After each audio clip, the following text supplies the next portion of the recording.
listen carefully, and answer questions 1 to 7. I'm interested in doing some work for the library. Are you the person to speak to? Yes. Right. Well, what sort of work are you interested in? Well, I've just come to live here in Australia. I don't want a full-time job until my children have settled down, but I really need to get out of the house a bit. And I heard you need voluntary workers for various projects. Right. But I don't know if I have the right skills. Well, we do provide training. Oh! We always include an orientation to the library, together with emergency procedures. That's fire regulations, emergency exits, first aid so you can cope with accidents or sudden illness. Things like that which are necessary for anyone who's working with the public. Then we give specialist training for particular projects, like using our database system. I do have quite good computer skills, in fact. Oh, great. Is there any sort of dress requirement? Well, all staff have to wear a name badge, so they can be identified if they go outside the staff-only areas. But apart from that, there aren't many regulations. We ask you to sign in and sign out for insurance purposes, but that's all. How about transport? Do you live locally? Well, not too far away. I'm at Porpoise Beach. My husband needs a car during the day, but it's only about 20 minutes on the bus. In fact, we can reimburse part of your travel expenses in that case. Oh! Would that be the same if I came by car? No, because parking is such a problem here. One thing we are looking for, though, is someone who can drive a minibus. No problem. So, do the projects involve going outside the library? Some, yes, but not all. We've just finished one which involved working with photographs taken of the area 50 or 100 years ago. It basically involved what we call encapsulation. Putting them in some sort of covers to keep them safe? Exactly. It's time-consuming work, and we were very grateful to have help with it. Then, sometime next year, we're hoping to begin working on an initiative involving the sorting and labelling of objects relating to local history. We'll be needing help with the cataloguing. Well, I'd definitely be interested. How about at present?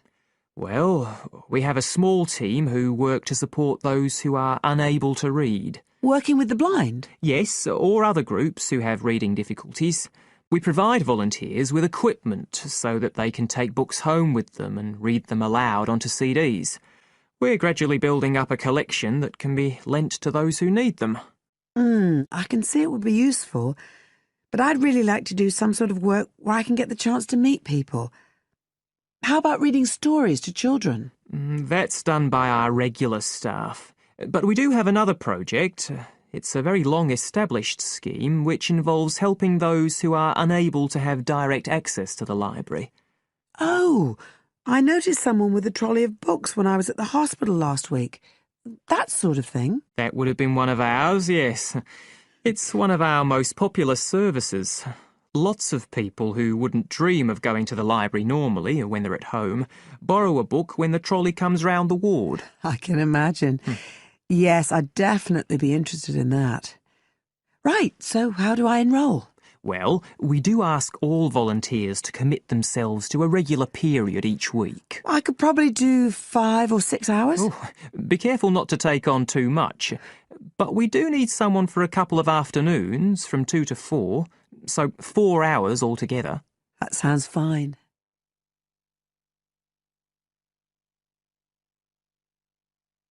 Now listen and answer questions 8 to 10. Right, so here's the application form. It asks the usual questions, name and address and telephone number. You also need to fill in details of who we should get in touch with in case of any accident or problem like that. We do need to have that filled in. And there's a space for date of birth, but that's only if you're over 75, so we won't worry about that. No. Oh, it asks for qualifications. Do I need to provide certificates? They're not necessary. We'll need the names of 2 referees, not relatives or family members, obviously. What else? Signature of parent or guardian. That won't be necessary, as I assume you're over 18. Yes. What's this? It says civil conviction check. That's a document we have to provide by law for those working on projects involving children, so we won't need it in your case. But you will need to sign this separate document. That's a copy of commitment. It's basically an agreement to work according to the library guidelines. So, if you'd like to fill this all in, you can do it here or take it home, whichever you prefer. I'll take it home if that's okay. Right, well, thank you for your time.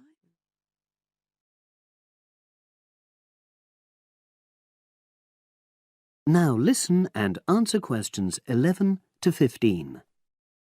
Good morning and welcome. We're really pleased that you're going to be joining us next week for your work placement. Now, each of you will already have met the member of museum staff assigned to supervise you. In this short talk today, I'll be giving you more general information which will be relevant to all 6 of you. Your normal working day is 9 to 5 p.m, but on Monday, because it's your first day, we'd like you to arrive at 9:15. Please note, though, that you'll finish at the usual time. A lot of you have been asking what you should wear for work. Well, you may have noticed that we're not exactly a formal institution, so you'd really be out of place if you wear smart attire like a suit. If you go out on a trip with us, then we'd like you to wear a museum cap. It has our logo on, and we feel it helps people recognise you. But on a day-to-day basis in the museum itself, we say put on your own casual clothing because you'll be doing lots of dusty, messy work. Now, we don't have an enormous number of rules, but work placement is an excellent preparation for the real world of work, and we expect you to be very punctual and reliable. If you're not well or there's been a hold-up, then what we ask you to do is ring the museum receptionist. He will be in the museum well ahead of opening time, and he'll inform your own personal supervisor in the museum. If you're away for more than 1 day, we'll inform your school tutor. They'll obviously need to make a note of your absence and follow up if necessary. But most of all, we hope you really enjoy yourselves during the placement. Students say they have a lot of fun, whether it's working with kids in our art workshops held every Monday, or, the most popular, when they go out on our outreach work to residential homes, recording elderly people's memories of school days for our oral history project. So, we hope you feel excited by the prospect of starting next week and well prepared. Your personal supervisor will be there to help you with our health and safety requirements when you start next week, and your supervisors will also brief you about the background to the museum, summarising all the huge amount of information on our website. In the next couple of days, it might be worthwhile if you get hold of evaluations and other notes made by students who've worked with us before. You can get a lot of pointers from them.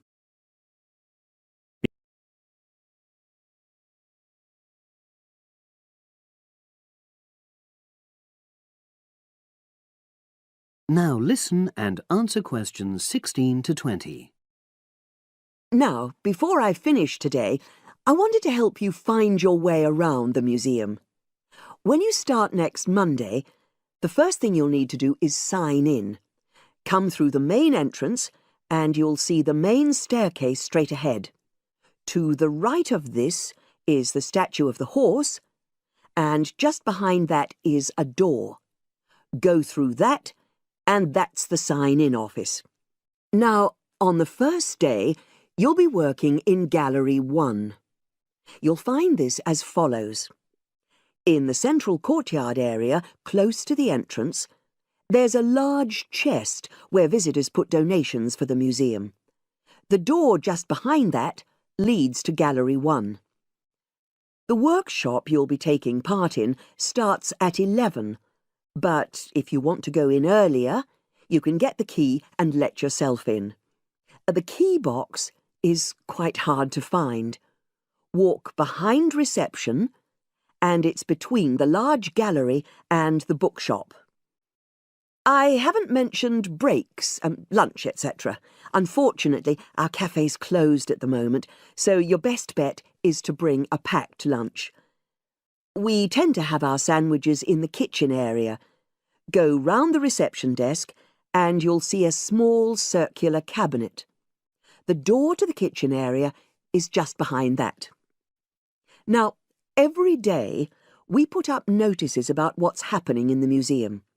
Your supervisor will brief you, but if you want to check up on details, look on our staff notice board.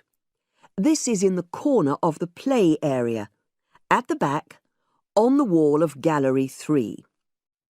If you have any questions, I'd be happy to help.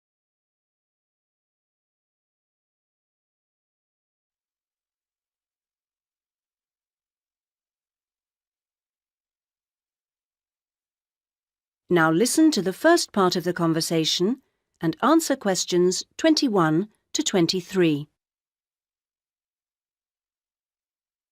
So, Aldo, how's it going so far with your assignment? Not too bad. You're looking at the community round here. That's right. How people perceive the community they are in. Have you made much progress? I conducted quite a lot of interviews on the street with local residents. Their responses are interesting. I haven't got quite as many yet as I'd like. I had wondered if I'd have language problems, particularly with the different accents. I seem to have managed, though. Having to work in the open has made it harder, and with the cold weather there's been recently, people don't necessarily want to stop and talk like they do if it's nice and sunny. That's something I've had to deal with. Of course, some people are too busy to stop and talk, but that's okay. I see. So, have you formed a good overall picture of how people view the community? To an extent. I've certainly talked to plenty of older people. I guess they may have more time to talk. I still don't really have enough young mothers, though. I've managed to get enough older mothers and children through the schools. That's something I had been worried about. Well, that shouldn't be too hard. Now, how are you going to deal with all the data you've collected? That's the difficult part. I guess I need to run some analyses, but I'm rather unclear about what methods to use. You've told me you're confident about using computers, so you just need some input on choosing programs. You should attend a statistics seminar. They're held every Friday after the methodology seminars in room 105. That should help you to select an approach. Oh, good. I'll do that.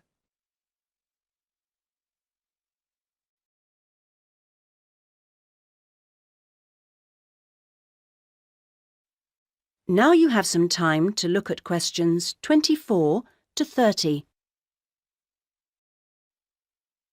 Meanwhile, let's hear something about what you've learned. Yes, I talked to a number of residents. Good. I imagine they didn't always have the same opinions. Views were certainly quite mixed. Take sports facilities. In general, people seemed to think they weren't very good. There's no swimming pool in the area, for example. But at the same time, there's a new football training area. It looks very smart to me, but it doesn't seem to get used very much. People seem to prefer sitting around in the parks. They enjoy that, taking picnics and so on. Although they want the council to be more efficient at cleaning, there's a lot of litter. People are obviously very concerned about their children's learning. The general view seems to be that early schooling at primary level is of a good standard in the area, but that this standard declines as children move up through the system. The colleges were criticised in particular. OK, now are you going to collect any more data? Some, I hope. There's a local festival next week, and I think the events there will give me some useful opportunities. I talked to a council officer about it all. Good.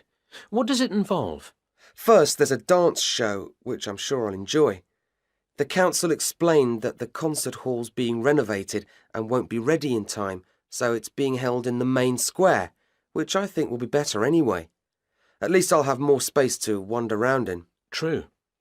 And so I hope to be able to carefully watch the age groups that are there in the audience and make notes about how they interact. So that's one event. Then the following day there's another interesting event which I look forward to going along to, and that's a cookery competition. Oh, yes. Interesting. I think so. Yes, that one's being organised in the town hall, which has a big space apparently. With food and cooking from all the different people in the area, the council officer told me that it'll be a good chance to find out about the different cultures that make up the community. Sounds promising. Then there's one more event I'd like to go along to. The council officer promised me that the courses fair will be interesting. It's going to be in the Langtree Theatre, and the officer said lots of teachers will be there. I've already talked to plenty of them, but he advised me to put some questions to the head of education, who will also be there. That's all very useful.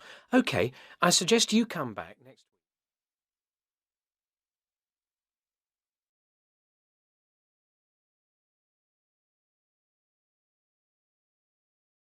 Now listen carefully and answer questions 31 to 40. In large cities, for instance London, and crowded places such as airports and stations, there is the risk of theft. We do not want you to suffer the distress of losing important documents and valuables as soon as you step onto British soil. So here are some important do's and don'ts. Don't carry more cash than you need for daily expenses. If you stay at a hotel, do ask the manager to keep large sums of cash, documents and valuables in the hotel safe and give you a receipt for them. This is a free service. If cash is stolen, it is very unlikely to be recovered.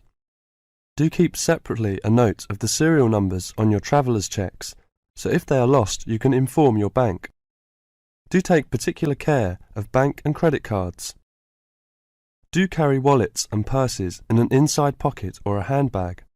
Don't ever leave a bag unattended and make sure it is securely fastened when you are carrying it. Do carry jewellery and valuables such as cameras, radios and typewriters on you or with you and keep a note of any serial numbers. Do take special care of your passport, travel tickets and other important documents. Documents are at risk particularly at airports and stations where it is obvious that most people will be carrying them. Do make a note and keep it in a safe place of the number of your passport, its date and place of issue. This makes replacement easier if you are unlucky enough to lose it. If you don't want to carry heavy luggage around with you, you can leave it in a luggage office at most large stations and pick it up later. Keep the receipt so that you can reclaim your luggage. Check the opening hours or you may find your luggage locked away when you need it again. If you lose any of your luggage in transit, take this up immediately with the officials of the airline or shipping line. But don't worry too much. 98% is found within 3 days. If you lose anything, go first to the lost property office at the airport or station, as it may have been found and handed in. If you lose your luggage in the street or suspect it has been stolen rather than gone astray, find the nearest policeman who will advise you what to do.